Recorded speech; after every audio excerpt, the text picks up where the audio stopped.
The desert has always been foreign to me. I had grown up among the green of Pennsylvania, where the trees turned golden purple every fall, and the air was scented with apple blossoms in the spring. Desert hot springs greeted me with a relentless sun and endless sands stretching to the horizon. But there was no choice. After Mildred's death, my home in Pittsburgh had become too empty and too big for a lonely old man. Calvin, my only son, offered to move in with him right after the funeral.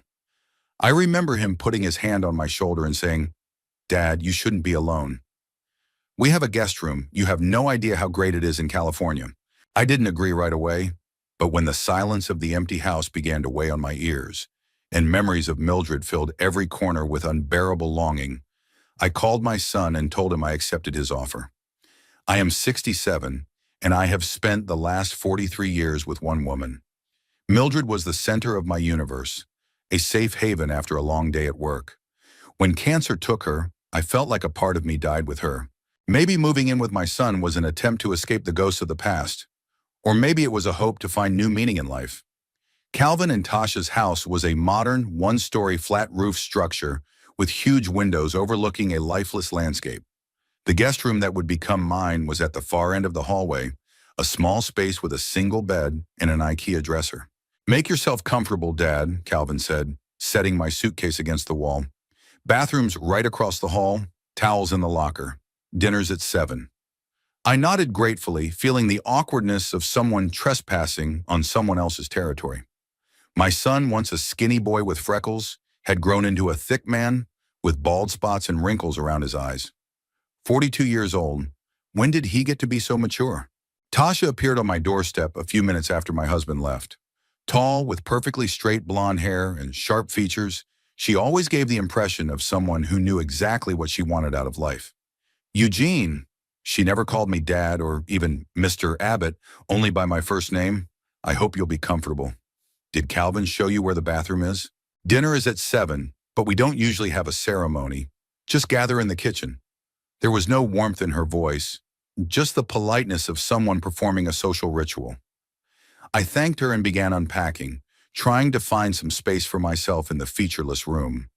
The first few days passed in a haze of adjustment. Calvin and Tasha left for work in the mornings.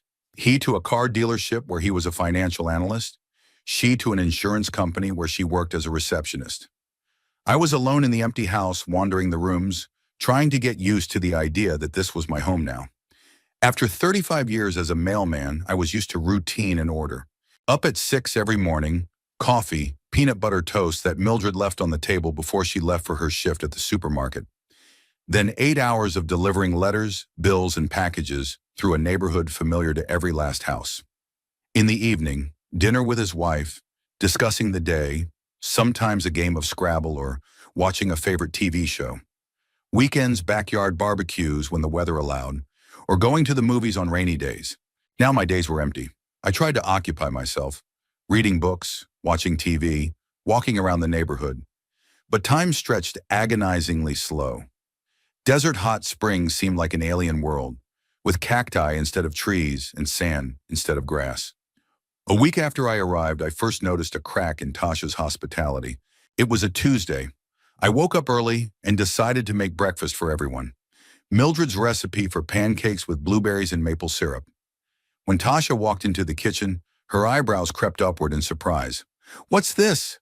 she asked, looking at the stack of pancakes. "Breakfast," I smiled. "Mildred's recipe. Calvin loved them as a kid." Tasha pressed her lips together. "We don't eat breakfast at home. Calvin drinks a protein shake before his workout, and I do interval fasting." She grabbed a bottle of water from the fridge and walked out, leaving me alone with the cooling pancakes. When Calvin showed up, I offered him a plate, but he shook his head guiltily. "Sorry, Dad, but I'm really on a diet. Maybe another time." That night, as I put the leftover pancakes in the trash can, I felt the first sting of loneliness. Mildred would never throw the food away. She would wrap the pancakes in foil and eat them the next day, even if they became dry and tasteless. Slowly, I began to notice how Tasha controlled every aspect of their life with Calvin. She decided what they would eat, where they would go on the weekend, who they would socialize with. My son, who had always had his own opinions, now agreed with my wife on everything. Remember when we used to go fishing every summer? I asked him one evening when it was just the two of us for a short time. Calvin smiled but somehow strained. Yeah, it was fun. Why don't we go to Lake Havasu next weekend? They say there's a great fishery there. He shook his head.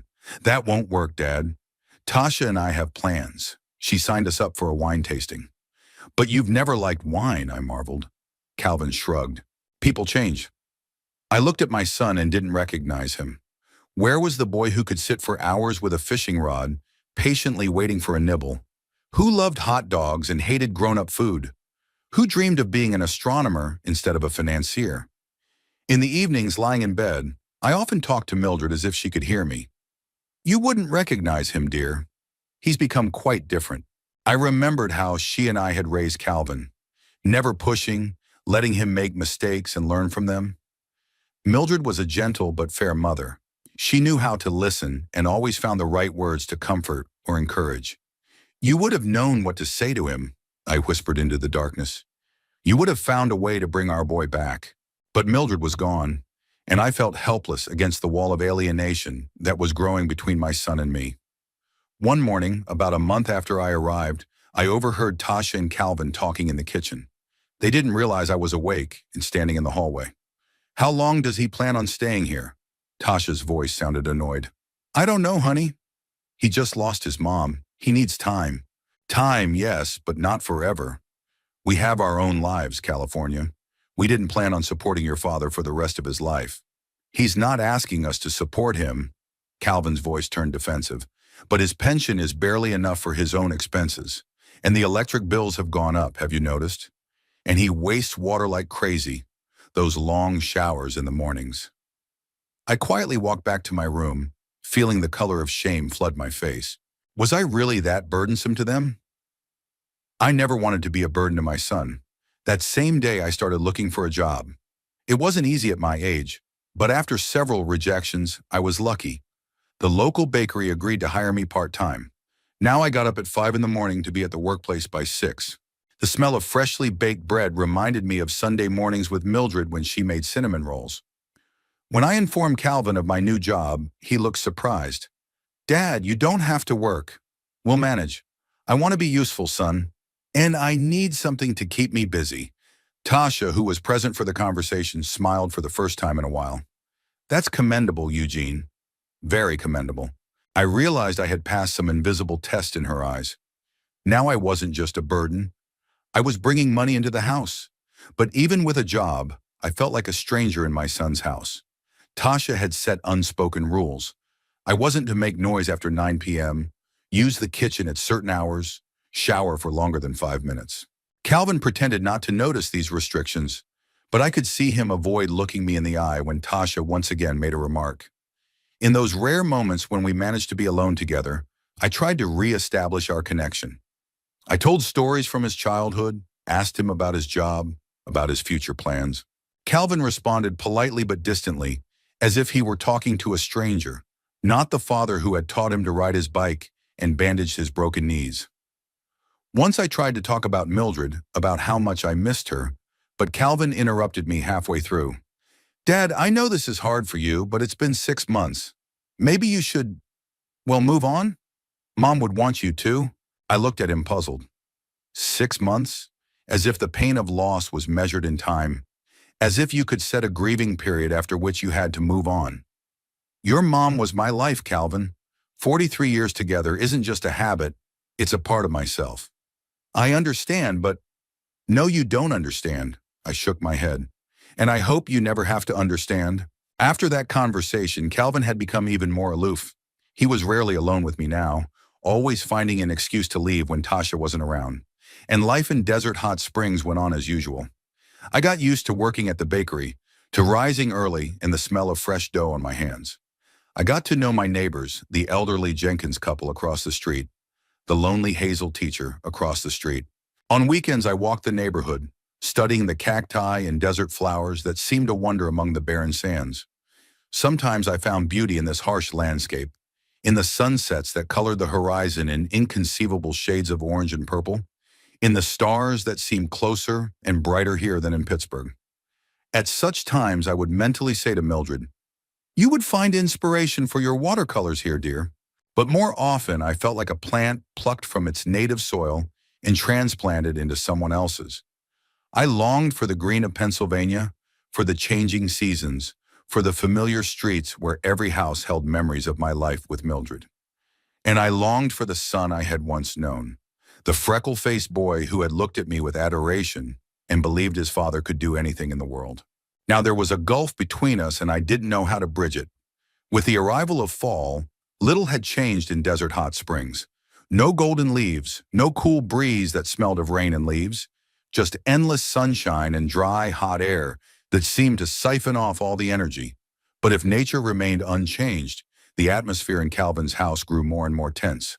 The first serious confrontation I had with Tasha was over the water bill. I was sitting in the backyard trying to read a detective when she came out with the paper in her hands, tapping her long fingernails on the page. "Eugene, we need to talk." Her voice sounded deceptively calm, but I had already learned to recognize those intonations. I set the book aside. "Of course, Tasha. What's up?" "Here's our water bill. It's up $70 from last month." She held the paper out to me like she was presenting physical evidence in court. "That's a lot," I nodded. "Maybe you have a leak somewhere?" Tasha pressed her lips together. "We didn't have any plumbing problems before you arrived. I noticed that you shower twice a day, and each time it lasts at least 15 minutes. I felt the color rush to my face. "I work at the bakery, Tasha. I come home soaked in sweat and flour. There's such a thing as wet wipes, Eugene, and a shower timer. 5 minutes is more than enough time to wash off the flour." She was talking to me like a misbehaving child, and I felt a stab of humiliation. I'm 67 years old. I've worked all my life, raised a son, built a house, and now I have to make excuses for extra minutes in the shower. "I can make up the difference in the bill," I offered, trying to maintain my dignity. Tasha shrugged. "It's not just about the money, Eugene. There's a drought in California. We all need to conserve resources." She walked away, leaving me feeling like I'd done something shameful. That evening, I cut my time in the shower to 5 minutes, hurriedly washing away the sweat and agony, feeling guilty for every extra drop of water. Calvin pretended not to notice the incident, though he must have heard the entire conversation through the open kitchen window. When we were alone, I asked him, "Son, if my presence is creating a financial hardship, I could increase my contribution to the budget." He waved it off. "It's okay, Dad. She's very practical, likes to have everything under control." "I've noticed," I replied dryly. Calvin sighed. "Give her time. She's used to the two of us living together. She needs to adjust." I nodded, though an inner voice told me it wasn't about adjusting. Tasha hadn't wanted me in their house in the first place, but she'd agreed out of a sense of duty or, more likely, Calvin's pressure. Now she was methodically creating the conditions that would make me want to leave. After the incident with the water bill, tensions began to rise. Tasha found more and more reasons to complain.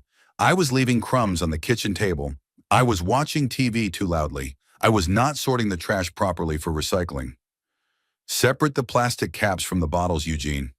It's that simple. Each remark was made in the same coldly polite tone, but behind it I could hear the irritation and resentment more and more clearly. One day I accidentally spilled coffee on the white carpet in the living room. The stain was the size of a dime, and I immediately rushed to get stain remover. But it was too late. Tasha had already noticed. "It's a handmade Persian rug, Eugene." Her voice shook with barely contained rage. "I'm very sorry. I'll clean it up." "You don't understand, do you? This isn't just a rug. It's a work of art I've been choosing for months. It can't just be cleaned." She snatched the stain remover out of my hands. "I'll do it myself. You've done enough already." When Calvin returned that evening, Tasha recounted the incident as if I'd intentionally ruined their property. Her son listened to her, then turned to me with an expression of tired frustration. "Dad, you need to be more careful. That rug cost a fortune." I felt something snap inside. My son, my boy who had once spilled grape juice on my new couch, and I had only laughed and said it would give the furniture character, was now reprimanding me for the tiny stain. "I'm sorry, Calvin." "I'm just a clumsy old man," I replied and retired to my room without waiting for dinner. Lying on my bed, I talked to Mildred as I did every night. You wouldn't have recognized him, dear. Our boy has turned into a man for whom a rug is more important than a father's feelings. That night was the first time I seriously considered finding another place to live. But where could I go? My pension and bakery wages were barely enough for basic needs. Rent in California was prohibitive, especially for a single retiree. And coming back to an empty house in Pittsburgh, the thought was almost physically painful. The next stumbling block was my habit of watching old movies in the evenings. Mildred and I loved the classics, Hitchcock, Wilder, Capra. After her death, these movies became a way for me to feel her presence again. One night I was watching Only Girls in Jazz in the living room. Tasha walked in as Marilyn Monroe was singing I Want to Be Loved by You. Eugene, Calvin, and I are trying to work. She nodded toward their home office. I immediately turned down the volume. Sorry, I didn't realize. And how long is this going to go on for? She pointed at the screen. About another hour, but I can finish watching it in my room. That would be great. And actually, maybe you should get some headphones. Then you can enjoy your retro entertainment without disturbing anyone else. There was such disdain in her voice that I felt a wave of anger rising inside. The movies she called retro entertainment were part of a cultural heritage, masterpieces that had influenced generations of directors and actors. But I held back. Of course, Tasha. Sorry to bother you. I bought headphones the next day, and from then on I watched movies only in my room, on a small tablet I'd brought with me from Pittsburgh.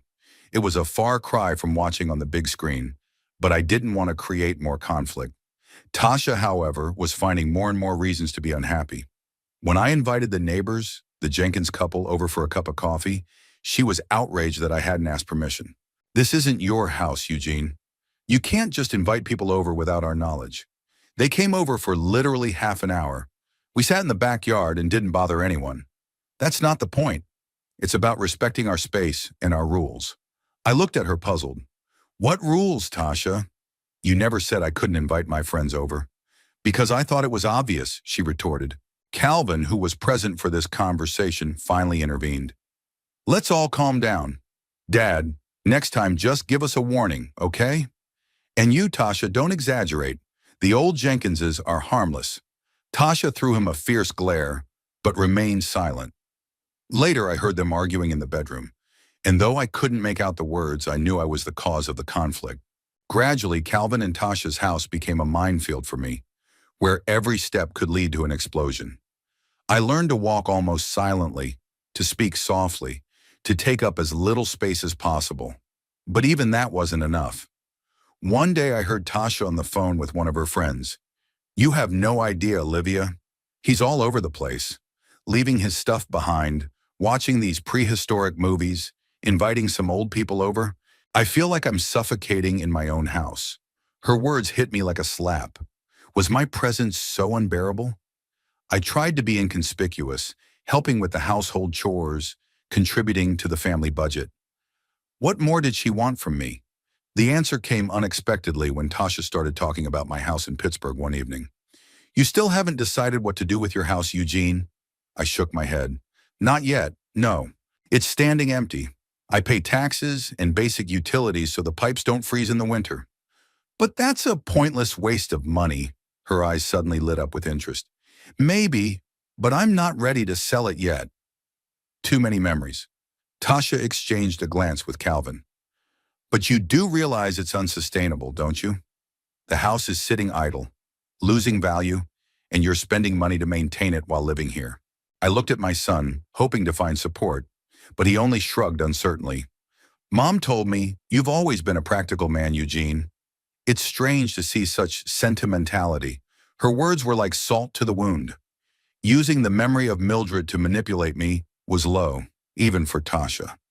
Mildred understood the value of a house in more than just dollars, I replied quietly. Of course she did, Tasha pretended to agree. But think about the practical side.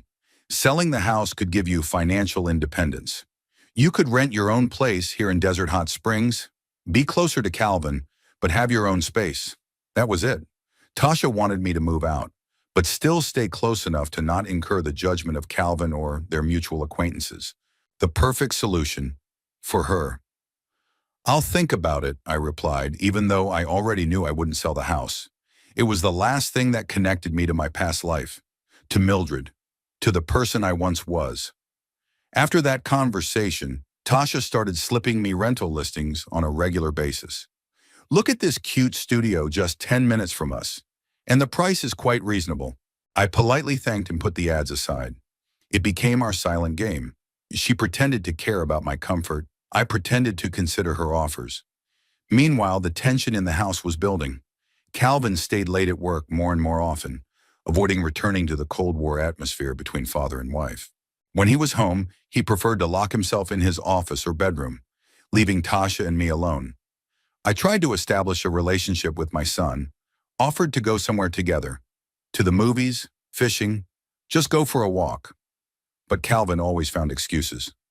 Sorry, Dad, too much work. Tasha and I already have plans for the weekend. Maybe some other time. Gradually, I stopped trying. The pain of this constant rejection was too much. Instead, I focused on my work at the bakery and my new acquaintances. Hazel, the teacher from the neighboring street, turned out to be a pleasant conversationalist. We sometimes drank coffee at a small coffee shop nearby and discussed the books we both loved. One day, Tasha spotted us through the window of the coffee shop as she drove by. That evening, she didn't fail to comment, I see you've made a friend, Eugene. How nice. There was such unconcealed mockery in her voice that I couldn't stand it. She's just a neighbor, Tasha. We're talking about books. Of course, she smiled her fake smile. At your age, it's so important to have intellectual stimulation. I swallowed the harsh answer that was swirling on my tongue. Arguing with Tasha was useless.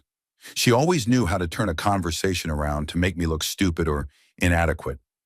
That night, lying awake, I had another conversation with Mildred. What am I going to do, dear? I'm losing my son. He's getting farther away from me every day. I thought I heard her quiet voice. Be patient, Eugene. He'll remember who he really is. But my patience was wearing thin. Every day in this house sucked the life force out of me.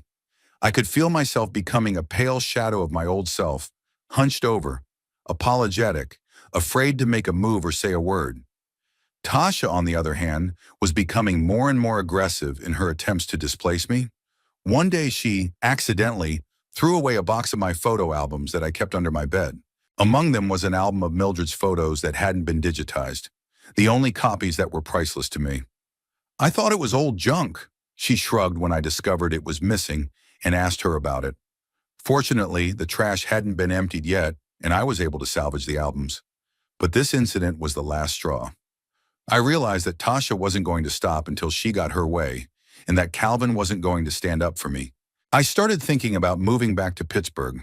Yes, the house would be empty without Mildred, but at least it was mine. There I could live with dignity without feeling like an intruder everyone wanted to get rid of. But before I could make a decision, an incident occurred that changed the dynamic of our relationship forever.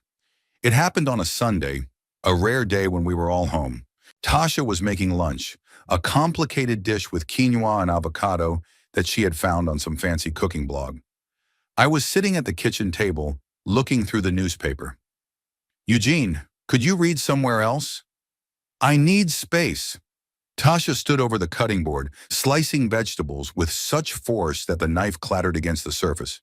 Sure. I started to pick up the paper, but accidentally hit a glass of orange juice. The orange liquid spread across the table and dripped onto her snow-white blouse.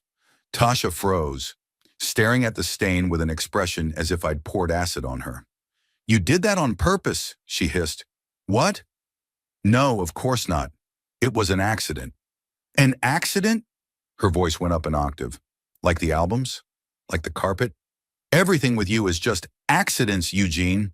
She threw the knife on the table and flew out of the kitchen, shouting, Cal! Cal, come here. Calvin appeared from the study with a worried look on his face. What happened? Your father! Tasha pointed a trembling finger at me. He ruined my Stella McCartney blouse. On purpose. Dad? Calvin turned to me, and I saw in his eyes not a question, but accusation. He'd already decided I was at fault without even hearing me out. It was an accident, son. I hit the glass when I was picking up the paper. He's lying. Tasha interrupted. He keeps messing up our stuff, causing trouble, And now he's also getting aggressive. Aggressive? I couldn't believe my ears. Yes! Did you see the way he looks at me? With such hatred. I don't feel safe in my own home anymore, Cal. She burst into tears, snuggling into her husband's shoulder. Calvin put his arms around her, stroked her back, and then looked at me with an expression I'll never forget, a mixture of frustration, exhaustion, and disgust. Dad, his voice sounded quiet but firm. We need to talk. Alone. I nodded, feeling everything inside clench with a premonition of the inevitable end. Calvin and I sat in the backyard under the blazing desert hot spring sun.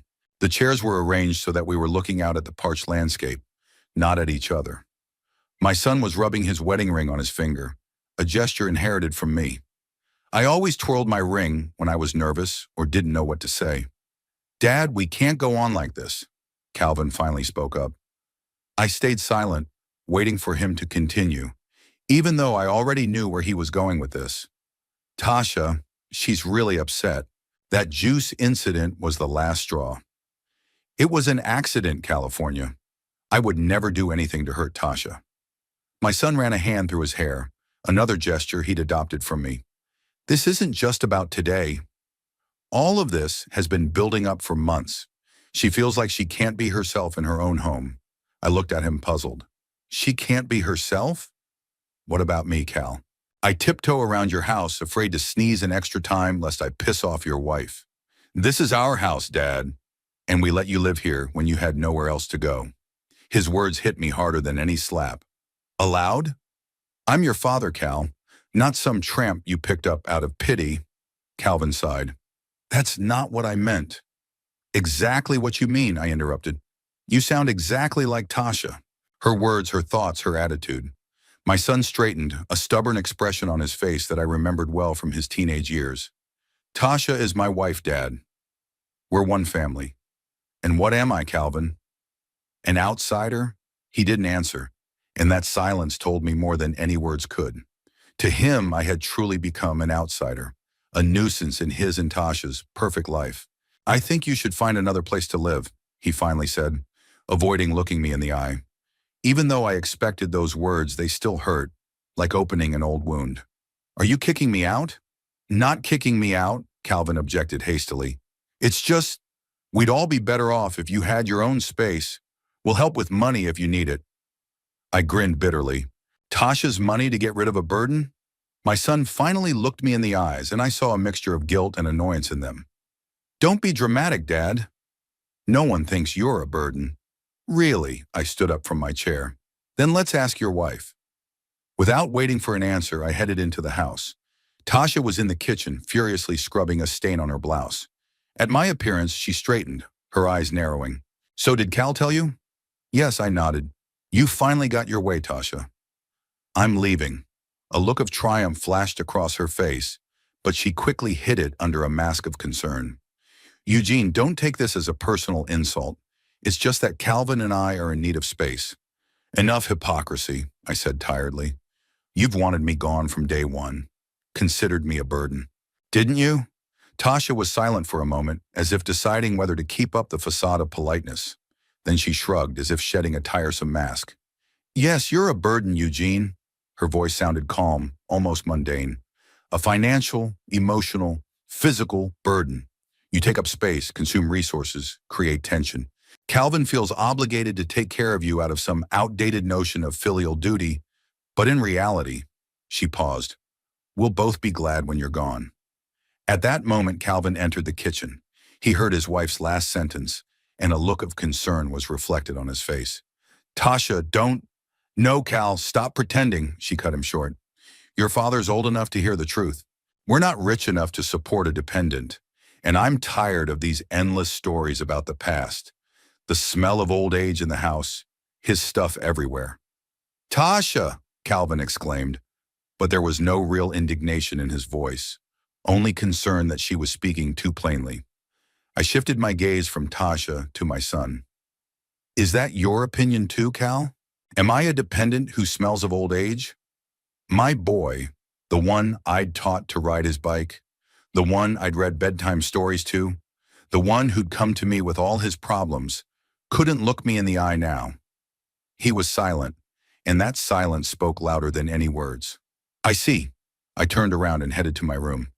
Dad, wait. Calvin followed me, but I didn't stop. In my room, I pulled out my old suitcase and started putting things away. There wasn't much. Clothes, a few books, photo albums, a tablet, a life of 67 years fit into one shabby suitcase. It was a strange feeling. Calvin stood in the doorway, watching me pack with a guilty look on his face. Dad, you don't have to leave right now. We can find you an apartment, help you move. No, Cal. I closed my suitcase.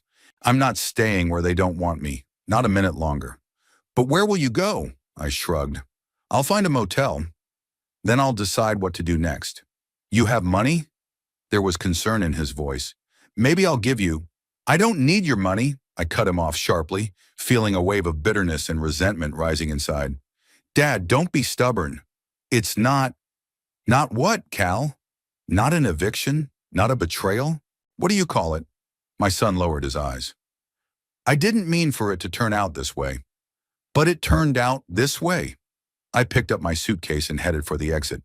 Tell your wife she can take it easy. The smell of old age will soon wear off. Dad! His voice shook, but I didn't turn around. Walking through the living room, I noticed Tasha sitting with her laptop.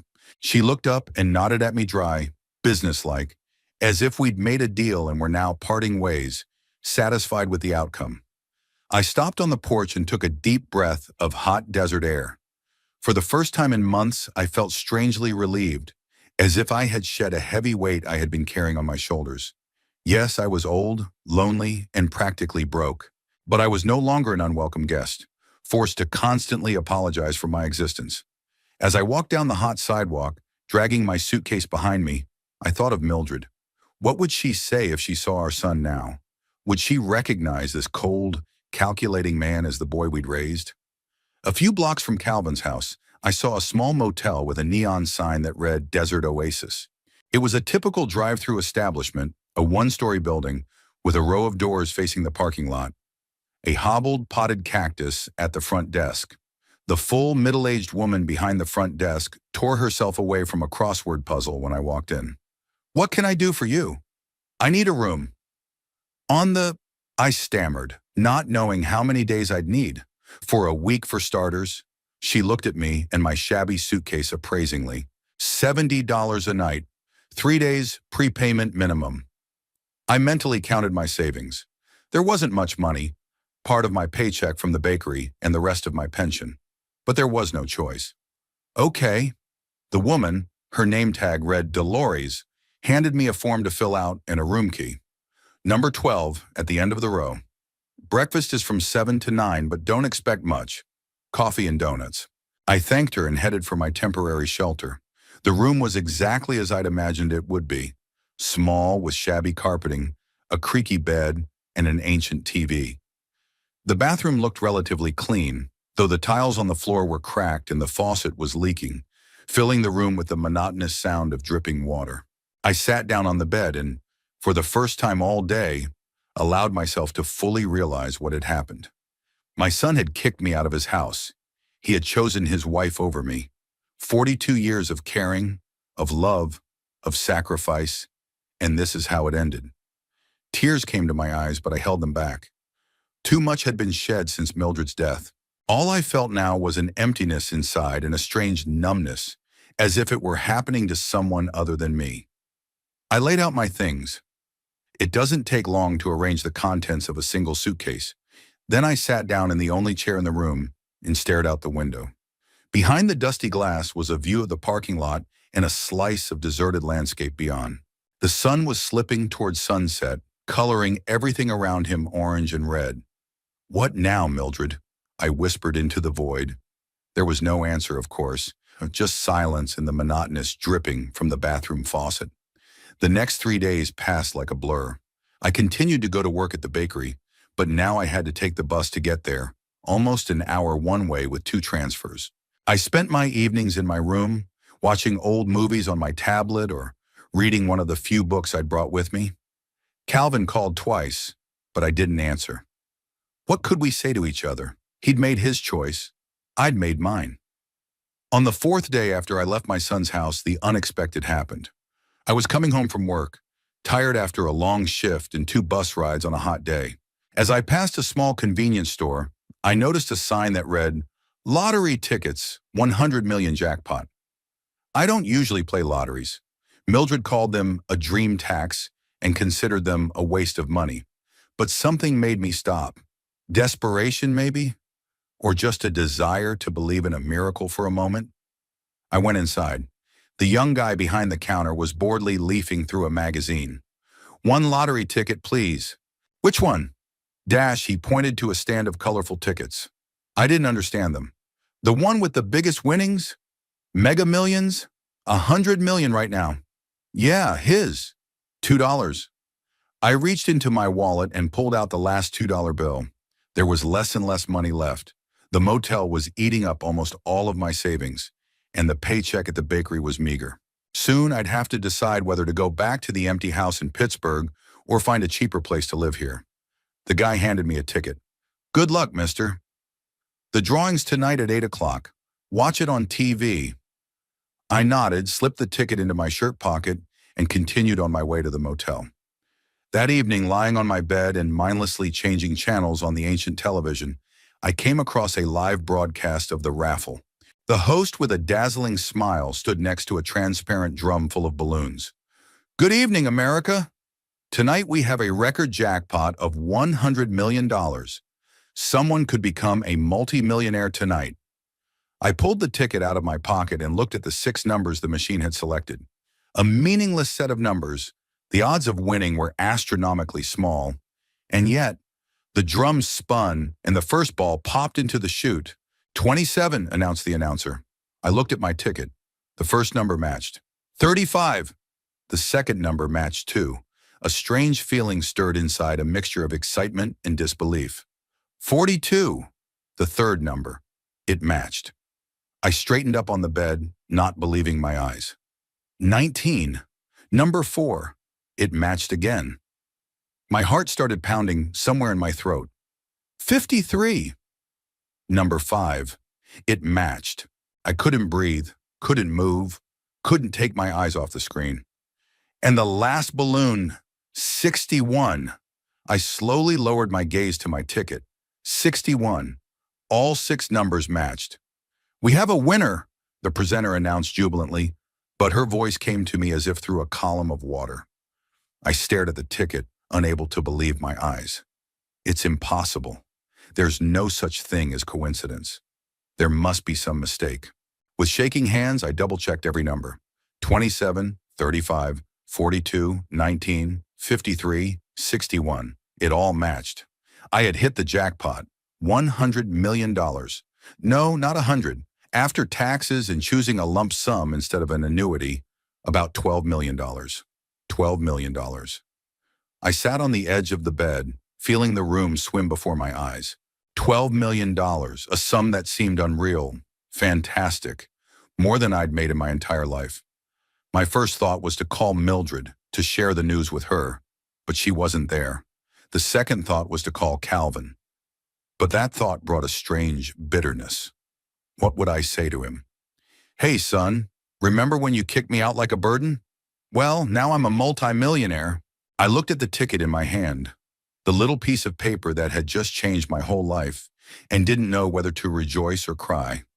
For years, Mildred and I had dreamed of financial security, of being able to travel without counting every dollar. We talked about how nice it would be to help Calvin with a down payment on a house, to pay for the education of future grandchildren.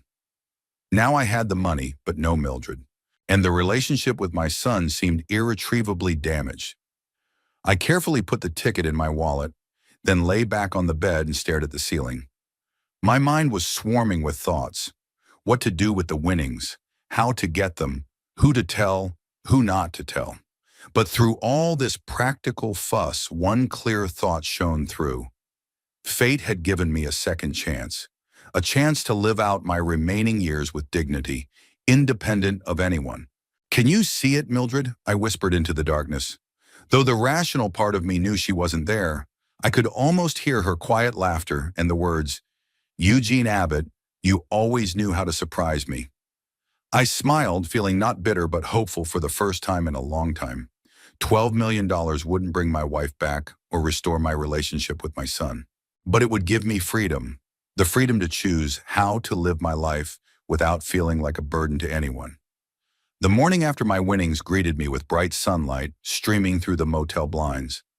I lay there for the first few seconds, trying to figure out why my heart was beating so fast, why there was this strange feeling in my stomach, a mixture of elation and anxiety. Then the memories of last night came over me in a wave. The lottery ticket, the matching numbers, the $12 million. I sat up abruptly on the bed and reached for the wallet on the bedside table. The ticket was there. Not a dream, not a hallucination, but reality. My fingers trembled as I checked the numbers again, written on a small piece of paper worth a fortune. The first thing I did was call the lottery commission.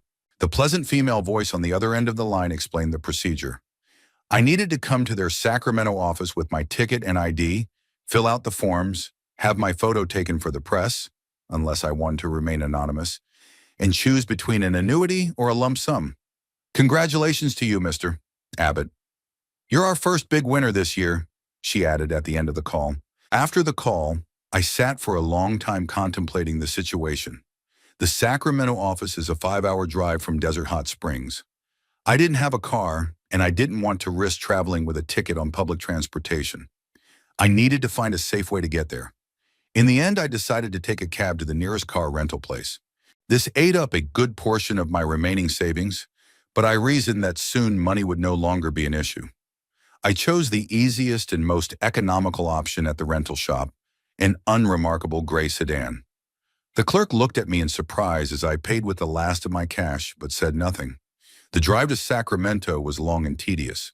I hadn't driven in a long time, and the first few miles were tense, my hands gripping the steering wheel tightly, my eyes watching the road. But gradually the old skills returned, and I was able to relax a little, enjoying the California scenery outside the window. At the Lottery Commission office, I was greeted with almost royal honors. As soon as I presented my ticket and it was checked for authenticity, my attitude instantly changed. I was escorted to a separate office, offered coffee, water, and snacks.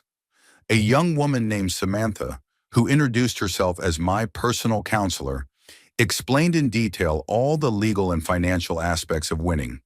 Mr. Abbott, you can choose an annuity, then you will receive equal payments over 30 years, or a lump sum, in which case the amount will be less, but you will receive all the money at once. I chose the lump sum. At my age, the 30-year plan seemed too optimistic.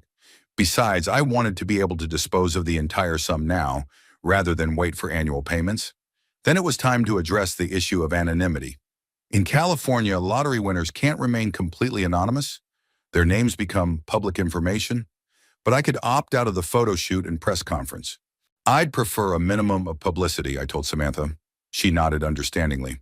Of course, Mr. Abbott. We'll announce your name as the winner, but we won't organize a press conference or photo shoot. However, I must warn you that reporters may find you.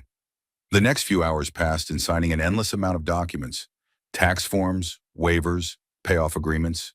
By the end of the day, I was dizzy with legal terms and numbers. Congratulations, Mr. Abbott. Samantha shook my hand when all the formalities were completed. The money will be transferred to your account within 2 to 3 business days. We will also provide you with the contacts of financial advisors who will help you manage your new fortune. I thanked her and walked out of the building into the street, feeling a strange sense of unreality about what was happening. Right now, I was rich only on paper. The money had not yet arrived in my account. But the very fact that in a few days I would be a multimillionaire seemed absurd. Back in Desert Hot Springs late that night, I stopped by the bank to open a new account. The young manager enthusiastically offered me an elite service package, apparently sensing that I was a prospective customer. I accepted, although most of the privileges offered seemed like unnecessary frills. At the motel, I paid for another week's stay. Dolores, the receptionist, raised her eyebrows in surprise when I handed her the cash. Decided to stay with us, Mr. Abbott? Not for long, I replied. I'm still looking for a permanent place to live. She nodded, but I could see curiosity in her eyes. An older man living in a cheap motel usually doesn't renew his lease so easily. I spent the next 2 days thinking about plans for the future. The first order of business was to find a decent place to live. Not a luxury mansion, but not this shabby room with a leaky faucet. Something modest but comfortable, where I could spend the rest of my days in peace. I decided not to quit the bakery right away. I loved the job, the smell of fresh bread, the conversations with customers, the satisfaction of creating something with my own hands. Besides, I didn't want to draw unnecessary attention to my changed financial situation. On the third day after my visit to Sacramento, I received a notice from the bank. The money had been deposited into my account. $12,148,562.30. A sum that seemed unreal, impossible. I sat on the edge of the washcloth bed, staring at the screen of my old smartphone, which had the banking app open with that astronomical figure. What would Mildred say when she saw that? She'd probably shake her head, smile her quiet smile, and say something practical. Don't forget to put some of it aside for next year's taxes, Eugene. After work, I met with a real estate agent, a young, energetic woman named Allison, who enthusiastically showed me several houses in Desert Hot Springs. The first two were too pompous, with pools, tennis courts, and rooms I would never use. The third turned out to be exactly what I was looking for.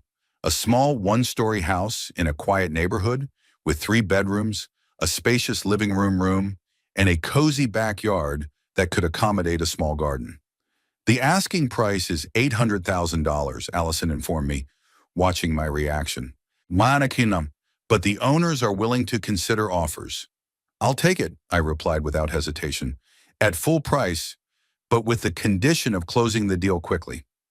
Allison blinked in surprise. An elderly man who worked in a bakery and lived in a motel should hardly have agreed to buy an $800,000 house so easily, but she quickly pulled herself together and smiled professionally. Of course, Mr. Abbott. I'll contact the sellers immediately. That same evening, I received a call from the local newspaper. As I had feared, the information about the lottery winner had gone public. Mr. Abbott, this is Michael Clark from the Desert Times. We'd like to interview you as the winner of the Mega Millions lottery. I politely declined, but I realized this was just the beginning. Soon the whole town would know about my winnings. And indeed, the next day when I arrived at the bakery, owner Ruth greeted me with a wide smile. Eugene, why didn't you say so? I saw your name in the morning paper. I shrugged my shoulders in embarrassment. It still seems unreal, Ruth. And you're still going to work here? She looked genuinely surprised. If it's okay with you, I replied. I like this job. Ruth shook her head, but smiled. Well, you're the richest baker in the history of Desert Hot Springs, that's for sure. The day passed unusually as customers who had heard the news came by specifically to gawk at me and congratulate me. Some even sneakily took pictures, thinking I didn't notice. By the end of my shift, I felt like an exhibit and was glad to be back in the quiet anonymity of my motel room.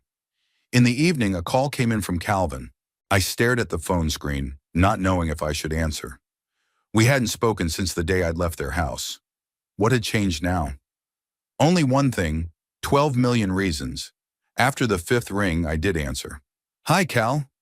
Dad. His voice sounded excited. I've been trying to call you all day. I've been at work, I replied, trying to make my voice sound steady. At work? He seemed surprised. But we just found out about the lottery. Is it true? Yes, it's true. There was a pause as if Calvin didn't know what to say next. That's amazing, Dad. I'm so happy for you. I stayed silent, waiting to see what would follow next, and there was no mistaking it. Look, his voice became soft, almost ingratiating. I think we need to talk. In person. Why don't you come over for dinner tomorrow? Why, Cal? What do you mean, why? He paused. You're my father. We're family. Family, I repeated, feeling the bitterness rising inside. The same family that called me a burden and kicked me out of the house 2 weeks ago? Dad, you've got it all wrong. Tasha was upset. She didn't mean it. We're both sorry.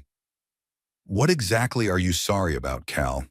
For kicking me out or for doing it before I won the lottery? There was silence on the other end of the line. Then Calvin sighed. That's not fair, Dad. We're really sorry about the way things turned out. I'll think about it, Cal, I replied and hung up without waiting for his response. 10 minutes later, the phone rang again. This time it was Tasha. I didn't bother to answer it. She called twice more, then started sending messages. Eugene, we need to talk. Please call me back. Calvin and I are very worried about you. There's been a terrible misunderstanding. Let's talk it over. I turned my phone off and went to bed, but sleep wouldn't come. Tasha's face was in front of me when she told me, "Yes, you're a liability, Eugene." How quickly her attitude changed when the burden had money. I turned on my phone this morning and saw 37 missed calls from Tasha and 12 from Calvin, plus dozens of messages, each sweeter than the last. I headed to the bank, where I made an appointment with a financial counselor. An elegant middle-aged woman named Grace helped me devise a plan to manage my new fortune. Some of the money invested in conservative funds, some placed in high-interest deposits, a small amount left for current expenses. Mr. Abbott, with this approach, your fortune will only grow, Grace assured me. Even if you spend $100,000 a year, in 10 years you'll still have more money than you do now. $100,000 a year. An amount that once seemed astronomical to me was now just a line item on a financial plan. The world had been turned upside down. After the bank, I went to look at my future home. The deal was pretty much closed. The sellers agreed to a quick closing and even lowered the price a bit when they found out I was paying cash, no mortgage. In a week, the house would be mine. When I got back to the motel, Dolores stopped me in the lobby. "Mr. Abbott, you've had a visitor." "Who?" Though I was already guessing. "A young couple. The man said he was your son. They wanted to see you very much. Left a note." She handed me a folded piece of paper. I thanked her and went to my room. The note was written in Calvin's hand. "Dad, please call us. We're really worried. We want to make sure you're okay." "Cal," I crumpled the note and tossed it in the trash can. Then I turned on my phone, which was once again bursting with calls and messages. 7 more missed calls from Tasha, bringing the total to 56, and a few from unfamiliar numbers. Apparently, the reporters recognized my contacts. Turning off the sound, I lay back on the bed and closed my eyes. The money was supposed to give me freedom, but so far it had only made life more difficult, attracting the attention of people who hadn't been interested in me 2 weeks ago. The next day, history repeated itself. Calvin and Tasha came to the motel, left another note. At work, Ruth met me with a concerned look on her face. "Eugene, your sister-in-law came by here. A very persistent lady. I told her you'd be in later, but she didn't believe me." "Thank you, Ruth. I'm sorry to bother you." "That's all right," she shook her head. "But maybe you should talk to them. They seem pretty desperate." I just shrugged and got to work. But an hour later, the bell on the door jingled, and Calvin and Tasha walked into the bakery. My son looked tired, with circles under his eyes. Tasha, on the other hand, was as flawless as ever, perfect hair, expensive clothes, full of confidence in her irresistibility. "Eugene!" She rushed over to me with open arms like we were best friends. "We finally found you." I took a step back, avoiding her embrace. "I'm working, Tasha." Her smile twitched but quickly returned to its place. "Of course you are. We just wanted to make sure you were okay." "We were so worried." Calvin stepped closer. "Dad, why aren't you answering your cell phone?" "We've been going crazy with worry." "I'm perfectly fine, as you can see," I replied, continuing to arrange the fresh buns on the display case. "And I was fine 2 weeks ago when you kicked me out of the house, but it didn't bother you too much then." Tasha cast a quick glance at Ruth, who pretended to be busy at the cash register, but was clearly listening to the conversation. "Eugene, this is all a misunderstanding. Let's discuss it in a more private setting. Perhaps you'd like to come over for dinner tonight?" "I'm afraid I'm busy." I turned to the customer who had just entered. "What can I do for you?" Tasha didn't give up. "Tomorrow? Or over the weekend? Name any day, we'll adjust to your schedule." I ignored her, serving the customer. When he left, Calvin tried again. "Dad, please. We really want to make this right." I looked him in the eye. "What exactly do you want to fix, Cal? The fact that your wife called me a burden? Or the fact that you didn't contradict her?" He lowered his gaze. "I was wrong. We were both wrong." "And you only realized that after you found out you'd won?" Tasha interjected, her voice sweeter than honey. Eugene, the money had nothing to do with it. We were already going to call you to apologize before we even knew. Don't lie, Tasha, I interrupted her. It's not even worthy of you. Her mask of affability slipped for a moment, and I saw a glimpse of the real Tasha, cold and calculating. But she quickly put the smile back in place. We just want a fresh start, Eugene. Family is supposed to be together. Family, I repeated thoughtfully. Strange, but 2 weeks ago, you used a completely different word. Burden, I think? Tasha opened her mouth to object, but I held up my hand, stopping her. I have work to do. Please leave. Dad, Calvin started, but I shook my head. Not now, Cal.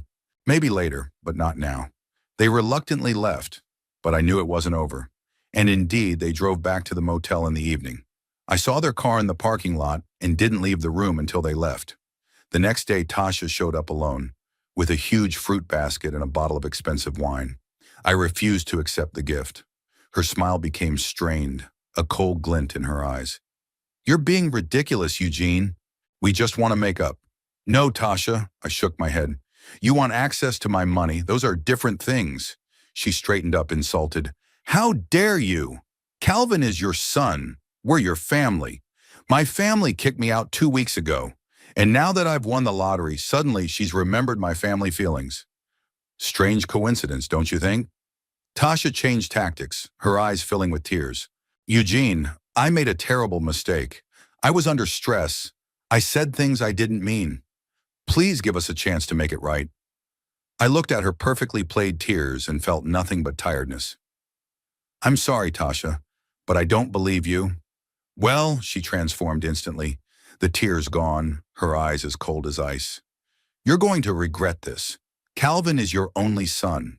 Do you really want to spend the rest of your life alone, without a family? Without a family like that, yes, I replied and closed the door in her face. A week after Tasha's visit, I finally moved into my new home. The deal was closed even faster than I expected. The sellers, upon learning of the cash settlement, were surprisingly prompt. On my last day at the motel, I left Dolores a generous tip. She deserved it for her patience with the flood of uninvited guests seeking me out in recent days. Good luck to you, Mr. Abbott, she said, counting the bills with poorly concealed surprise.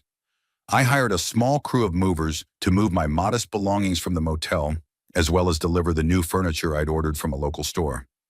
By evening, the house was fully occupied, although it still looked a little empty. I sat on the new couch in the living room, sipping hot tea and looking around. This place was already mine. Not a temporary shelter, not a stranger's home where I felt unwelcome, but truly my own space. A bedroom with a comfortable bed and closets that I could fill to my liking. A kitchen with modern appliances where I could cook what I wanted and when I wanted. A living room with a large TV where I could watch my favorite old movies without headphones, without fear of disturbing anyone. And a back patio where I was already planting a small garden, maybe plant a few fruit trees and flowers that would survive in this arid climate. I pulled out a framed picture of Mildred, the only thing I'd taken from Calvin's house in the first place, and set it on the coffee table. What do you think, honey? Not Pittsburgh, of course, but you'd love it here. There was silence in reply, of course, but it seemed to me that Mildred was smiling approvingly from the picture. She always said that home is not about walls and a roof, but about a sense of peace and belonging. For the first time in many months, I felt something like that feeling. The next morning when I went out to pick up the mail, I noticed a woman fiddling with rose bushes in the garden of a neighboring house. She looked to be in her 60s, a slender figure, gray hair in a neat bundle, the tanned face of someone who spent a lot of time outdoors. Noticing me, she straightened up and waved her hand. Good morning. You must be the new neighbor? I nodded and moved closer to the low hedge that separated our plots. Eugene Abbott. Moved in yesterday. Vivian Rodriguez. She extended her hand for a handshake, tentatively pulling off her gardening glove. Dash. Welcome to our neighborhood. How are you enjoying yourself so far? Still settling in, but the house is nice. Vivian smiled, her brown eyes beaming with warmth. It sure is. The Johnsons, the former owners, have taken excellent care of it. I was even a little sad when they decided to move to Florida. We chatted for another 15 minutes. I learned that Vivian was a former biology teacher who had retired 3 years ago. She lived alone, her husband had died of a heart attack 5 years ago, and her only daughter had moved to Seattle and worked there as a computer programmer. "We seem to have a lot to discuss," Vivian said when I mentioned Mildred. "Why don't you come over for a cup of coffee? I have a blueberry pie just baked." I agreed, and half an hour later we were sitting on her cozy veranda, sipping great coffee and sharing life stories. Vivian turned out to be a great conversationalist, intelligent, attentive, with a subtle sense of humor. She didn't ask uncomfortable questions or try to find out where an elderly baker got the money to buy a house in a decent neighborhood. Instead, we talked about books, movies, travel, and how hard it is to adjust to living alone after decades of marriage. "The first year was the hardest," Vivian admitted, looking off into the distance. "I kept forgetting that Robert was gone. Cooking for two, buying his favorite cheese, turning around to share the news, and he was gone." I nodded, feeling a lump in my throat. "I'm still talking to Mildred. I know it's stupid." "No, it's not stupid." She touched my arm gently. "It's normal. A connection doesn't disappear just because the person is no longer around." I returned home that day with a sense of lightness I hadn't felt in a very long time. Vivian reminded me of Mildred in her practicality and kindness, though they were very different in appearance. Mildred was a petite blonde with blue eyes, and Vivian was tall, with dark, now gray hair and olive skin inherited from her Mexican ancestors. In the days that followed, our meetings became regular. She would invite me to dinner, and I would invite her to try out a new bread recipe I'd learned at the bakery. We exchanged books, discussed the news, sometimes just sat on the veranda watching the sunset over the desert. One evening, about 2 weeks after we moved in, the doorbell rang. Standing on the doorstep was Calvin, alone, without Tasha. "Hey, Dad," he said, shuffling nervously from foot to foot. "Can I come in?" I hesitated, but then stepped back, letting him into the house. Calvin looked around curiously. "Nice place." "Cozy?" "Thanks," I pointed to the couch. "Have a seat. Would you like anything? Coffee, tea?" "No, thanks." He sat down, putting his hands on his knees in a tense pose. "Dad, I came to apologize. No Tasha, no pressure. Just me and you." I sat down across from him, looking at my son carefully. He looked genuinely upset, but I no longer trusted my judgment of him. Too many times in the past few months, Calvin had disappointed me. "I'm listening," I said in a neutral tone. He took a deep breath. "What happened? It's unforgivable. I know. Letting Tasha talk to you like that, not standing up for you. I was a coward and selfish." "Yes, you were," I agreed, not about to make it easy for him. Calvin wrinkled his nose but nodded. "I deserve that, and more. It's just, I don't know how things got this way. When we got married, Tasha was different. Or I was different. I don't know, but gradually I started to, adjust, accept, give in. I noticed. And when it came to you," he stammered, "I knew she was wrong, knew I was doing a terrible thing, but I just gave in, like it was the path of least resistance. I looked at my son and saw him as the boy I had raised, honest, sincere, capable of admitting his mistakes. But I also saw a weak man who let his wife kick his own father out. Why did you come here, Cal? What do you want?" He looked up at me. "Forgiveness, a second chance, a chance to make things right." "Does Tasha know you're here?" Calvin shook his head. "No, she thinks I'm at work. We're going through a rough patch right now. Ever since this whole thing happened, we've been fighting all the time. She wants me to convince you to share the winnings, and what about you?" I nudged him when he stopped talking. "And I just want my dad back," his voice shook. I felt something soften inside me. Calvin was still my son, no matter what. But I also remembered how easily he'd succumbed to Tasha's influence before. "Cal, I appreciate you coming. I really do. But I'm not sure I can trust you again." He nodded, accepting my words. "I understand. It's just, can we at least try? Maybe start small? Lunch once a week, just you and me?" I hesitated. To completely reject my son's outstretched hand would be too cruel. But I couldn't accept his apology unconditionally, pretending it hadn't happened. "Okay," I finally said. "Lunch once a week. We'll see how it goes." The relief on his face was obvious. "Thanks, Dad." When Calvin left, I sat for a long time reflecting on our conversation. Part of me wanted to believe that he was sincere, that he was truly remorseful and wanted to repair our relationship. But the other part couldn't get over how easily he'd given up on me earlier. The next day, when I told Vivian about this visit, she listened to me carefully and then said, "You did right to give him a chance, Eugene. But be careful. People don't change that fast, especially if someone influences them." Her words proved prophetic. Our first lunch with Calvin went well.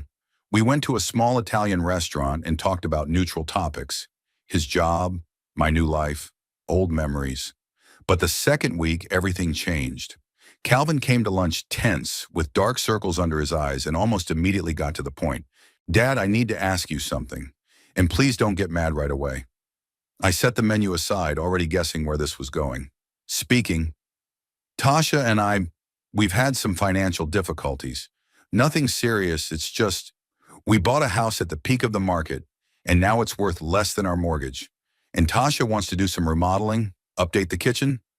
And you want me to give you money," I finished for him. Calvin blushed. "It would be a loan, of course. We'd pay it back, in time." I looked at my son with disappointment, but not surprise. In the back of my mind, I'd expected something like this. "Did Tasha ask you to do this?" He looked away. "Not exactly. I mean, we discussed it together." "Don't lie to me, Cal," he sighed. "Okay, yeah, it was her idea.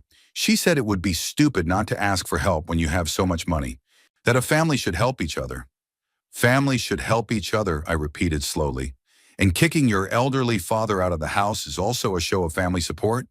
Calvin cringed. "Dad, I said I apologize for that. We're both sorry." "You're sorry because I'm rich now," I shook my head. "Tell me honestly, California, if I hadn't won the lottery, would you have even come to apologize?" He was silent, and that silence was more eloquent than any words. "That's what I thought." I rose from the table. "Tell your wife that my money isn't for her. And it's not for you as long as you let her manipulate you." "Dad, wait!" Calvin jumped up, but I was already heading for the exit. This incident should have been the end of our relationship, but Calvin wouldn't give up. He kept calling, kept coming over, even started sending apology cards. In one of them, he wrote that he broke up with Tasha, that he realized how she was poisoning his life in his relationship with his father. I didn't believe him, and rightly so. When I happened to meet him at the supermarket a week after receiving that postcard, he was with Tasha, and they were picking out wine together.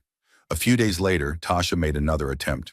She showed up at my house alone, elegantly dressed and with a professional smile on her face. "Eugene, I need to have a serious talk with you. It's about Calvin's health." I reluctantly let her in, concerned at the mention of my son's health. "What's wrong with him?" Tasha sank to the edge of the couch, folding her hands in her lap in a picture posture of grief.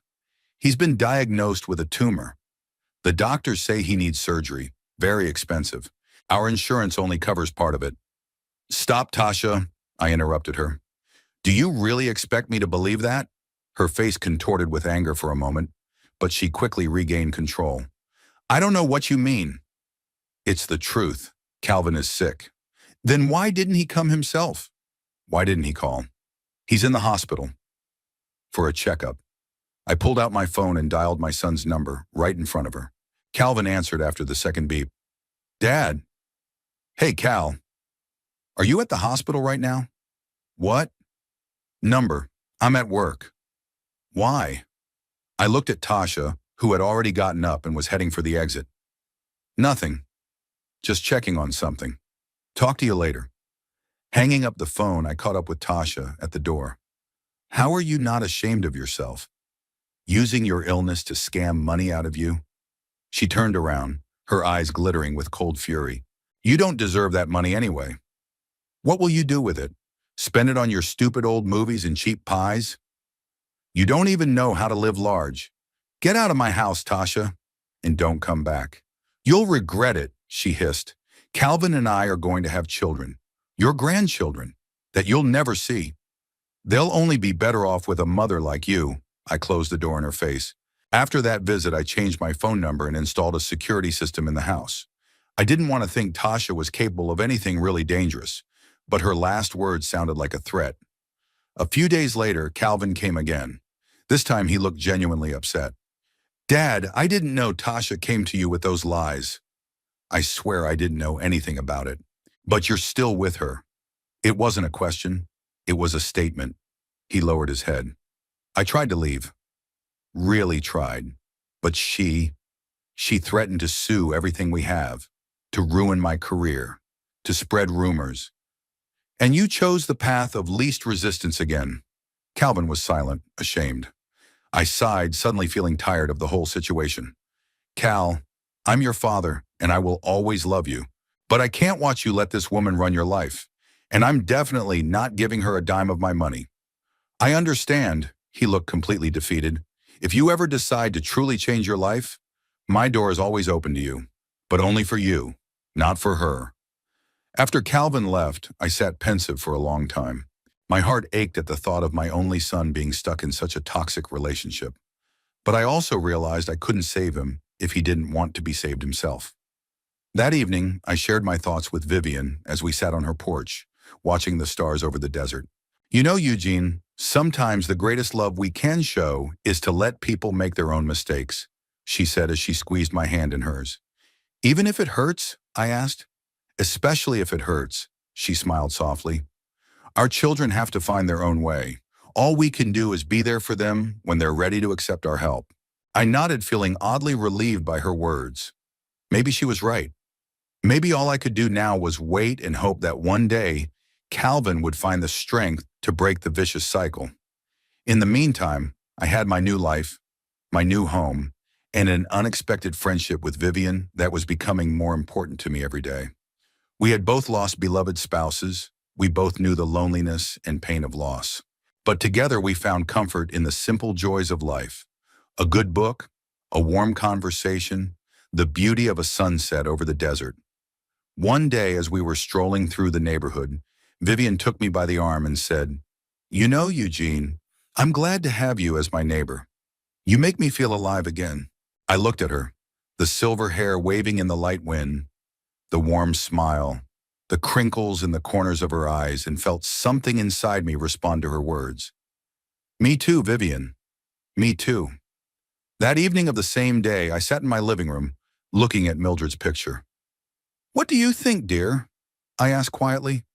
It seemed to me that her smile had gotten a little wider, a little warmer, as if she was giving her blessing. A few days after our walk with Vivian, when I was beginning to believe that Tasha and Calvin had left me alone, a new incident occurred. I came home from work at the bakery and found that my house had been attempted to be broken into. The lock on the back door was damaged, although the burglar couldn't get in. The security system malfunctioned, and he escaped before the police arrived. The officer examining the scene said it looked like the work of a professional. Maybe they found out about your winnings and figured there was cash or valuables in the house. I nodded, but an inner voice told me a different explanation. Tasha was getting more and more desperate in her attempts to get to my money. Could she have gone so far as to hire a burglar? I couldn't prove it, but my suspicions were strong.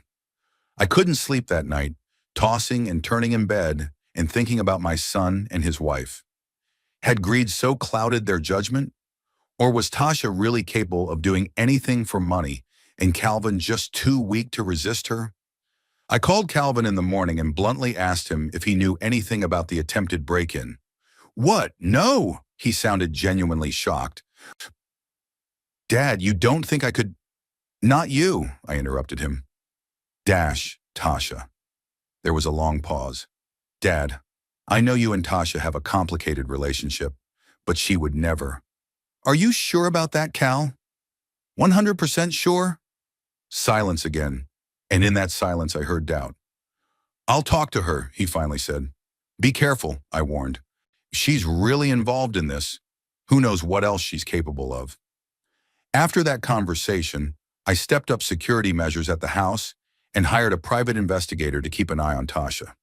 It seemed like a last resort, but I wanted to know what I was dealing with. A week later, the detective provided me with a report that confirmed my worst fears. Tasha was dating a man with a burglary conviction.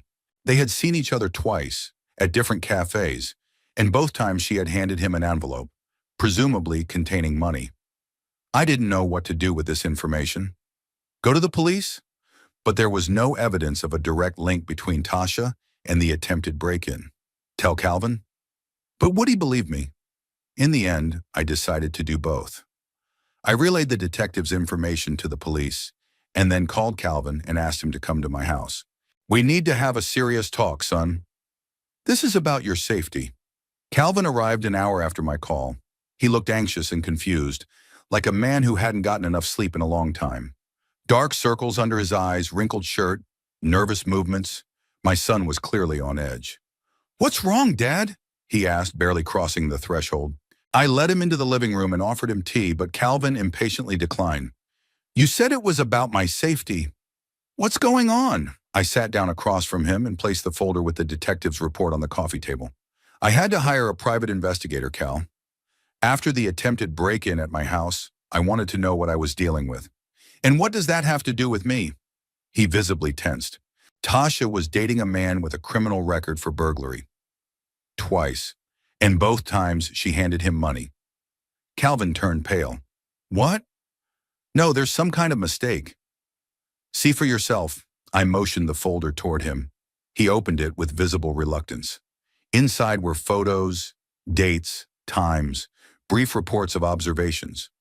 One of the pictures showed Tasha sitting in a cafe across from a rough-looking man, handing him an envelope. Her face was clearly visible. No doubt it was her. That doesn't prove anything, Calvin objected weakly, closing the folder. Maybe it's a relative of hers or a client. You know she works for an insurance company. Cal, I looked my son straight in the eye. His name is Roy Mullins. He did 3 years for burglary. Got out 2 years ago. What business would your wife have with a man like that? My son lowered his head, avoiding my gaze. A heavy silence hung in the room. I waited, giving him time to comprehend the information. I don't want to believe it, he finally said, almost in a whisper. I didn't want to either, I sighed. But facts are facts. I've already given this information to the police. They'll be watching Tasha and this Mullins guy, but I think you should think about your own safety. What do you mean?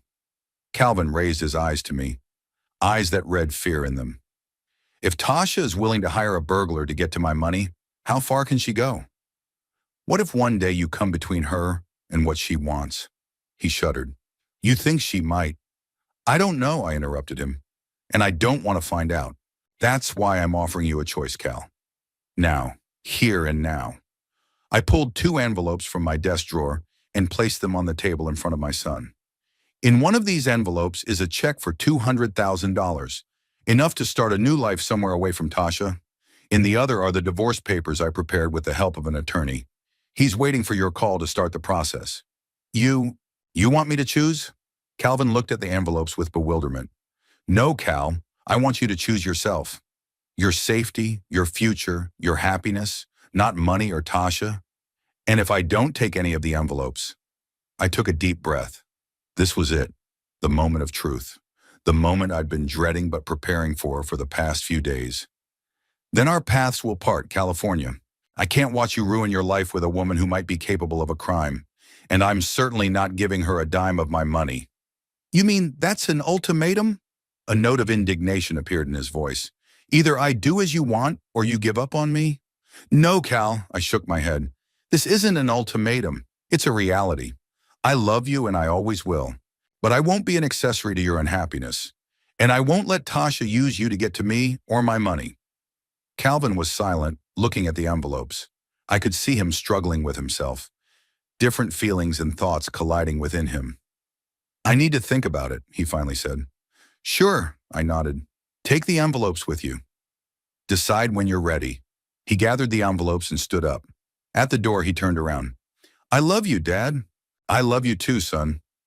After Calvin left, I sat still for a long time, staring into space. I'd done everything I could. Now the decision was up to him, and I was afraid I knew what it would be. The answer came faster than I expected. The next morning, I received a call from the lawyer I'd hired to prepare the paperwork. Mr. Abbott?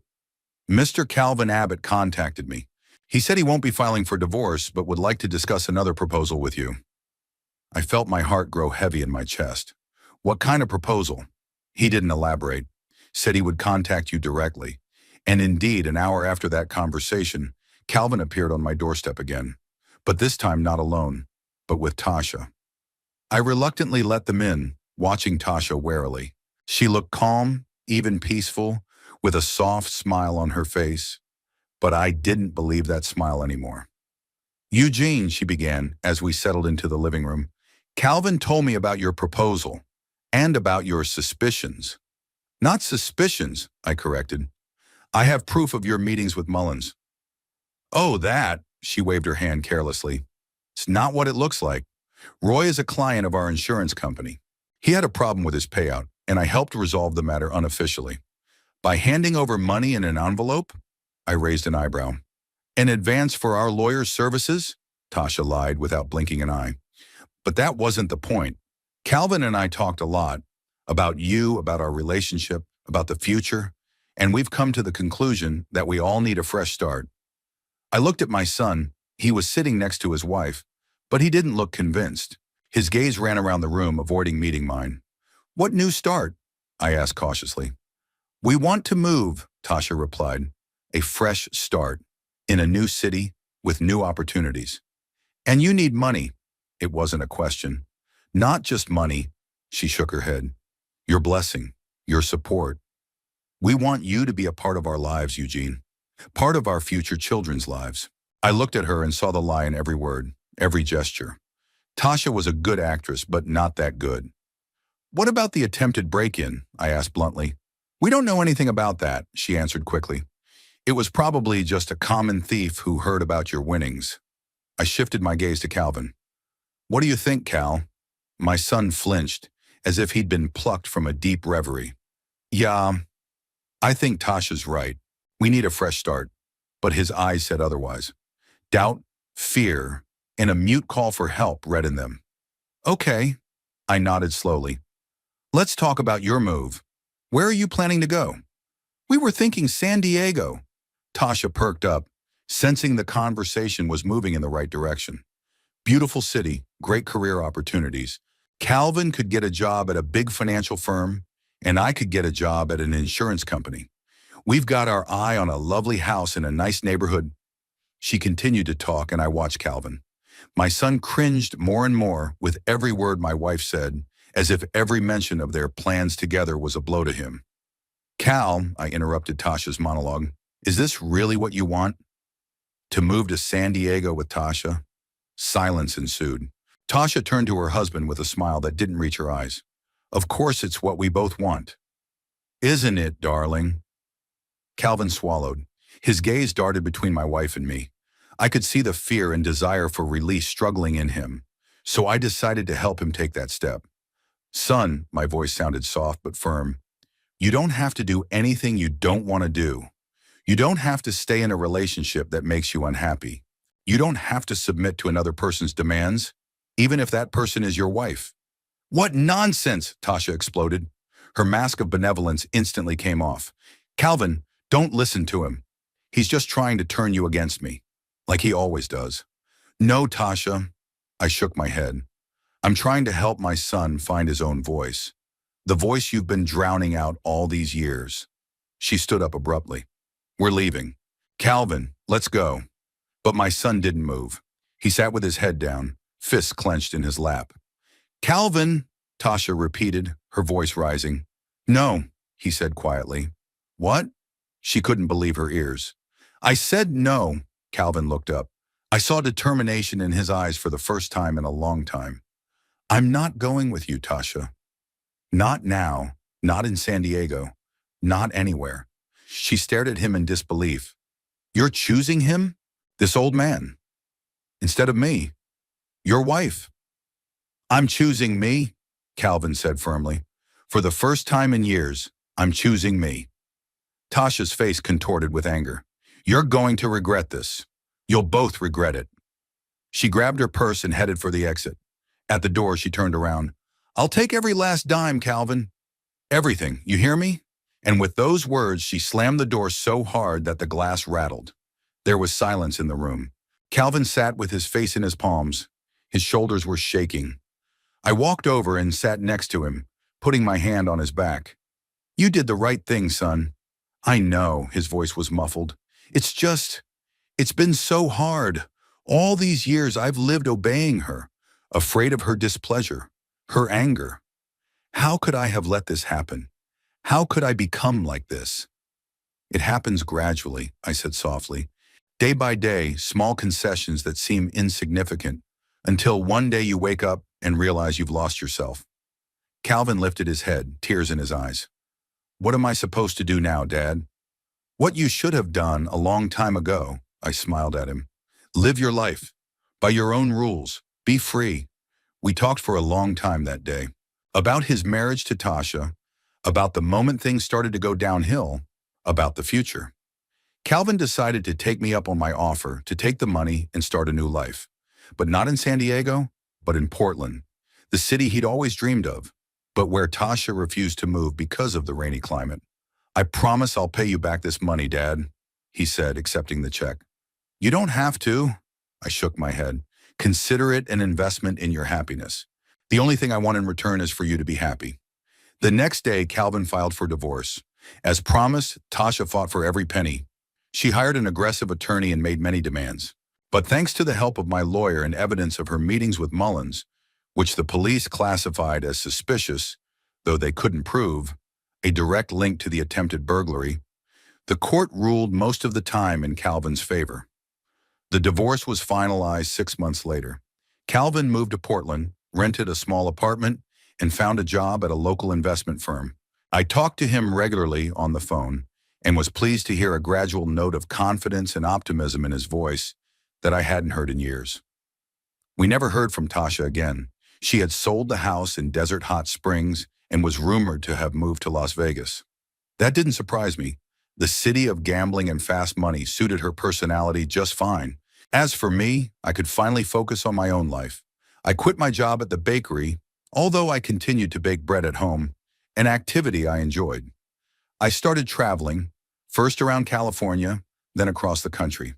I saw the Grand Canyon, Yellowstone, Niagara Falls, places Mildred and I had always wanted to visit but could never afford the trip. And there was Vivian. Our friendship gradually grew into something more. We spent more and more time together, cooking dinner, watching old movies, walking around the neighborhood. One evening, as we sat on her veranda watching the stars, she took my hand. You know, Eugene, she said, looking into my eyes, at our age, we shouldn't waste time on uncertainty. I appreciate every day we spend together, and I'd like to spend them all. I squeezed her hand in mine. Are you suggesting I move in together? She laughed. That's a start, and then we'll see. A month later, I moved in with Vivian. I decided to rent out my house. An extra income never hurts, even for a millionaire. We lived simply but comfortably. We traveled when we wanted, but most of the time we spent at home, reading, cooking, working in the garden. Vivian taught me how to grow roses in a desert climate, a special art that requires patience and attention. Calvin came to visit us for the holidays. He met Vivian, and they hit it off immediately. My son changed. He became more confident, calmer, learned to assert his boundaries. In Portland, he met a woman named Lauren, a school teacher with kind eyes and a gentle personality. They began dating, and I was happy to see that this time Calvin chose a partner who respected him as a person. One day, as Calvin and I sat on Vivian's porch, sipping beer and watching the sunset, he turned to me with a serious expression on his face. You know, Dad, I never really thanked you. For what? For not giving up on me. For continuing to love me even when I was a complete idiot. For showing me a way out when I couldn't find it on my own. I squeezed his shoulder. That's what fathers are for, son. He smiled, and in his smile I saw a glimmer of that freckle-faced boy I'd once taught to ride a bike. My boy who I'd almost lost, but managed to get back. In the evening, when Calvin had left and Vivian was asleep, I sat alone on the veranda, looking up at the stars over the desert. At such moments I felt Mildred's presence especially keenly, not as a ghost or a spirit, but as a part of myself, a part of my soul. You see, darling, I whispered into the night, everything has turned out all right, better than I could have hoped. A light breeze touched my face like a gentle touch. I smiled, sitting here under the starry sky, with my son back in my life, with Vivian asleep in our bed, and with the memory of Mildred in my heart. I felt truly rich. And it wasn't the 12 million in my account. It was that I finally realized my own worth. I realized that I deserved respect and love and happiness, that I didn't have to endure neglect and humiliation, even from the people closest to me, that I was entitled to my own life, my own decisions, my own happiness. After decades of sacrificing for my family, I finally allowed myself to live for myself and discovered that such a life can be full of love, joy, and meaning. Even at 67, it's not too late to start over. It's not too late to learn to appreciate yourself. It's not too late to find happiness. Winning the lottery changed my life, but not in the way one might think. It didn't make me happy per se. It just gave me the opportunity to see people for who they really are, and more importantly, to see myself, not as a burden, not as an ATM, not as a convenient old man to be shoved into a corner, but as a person worthy of better. Thank you, Mildred, I whispered, looking up at the bright star twinkling in the sky, for everything. And I thought the star blinked back.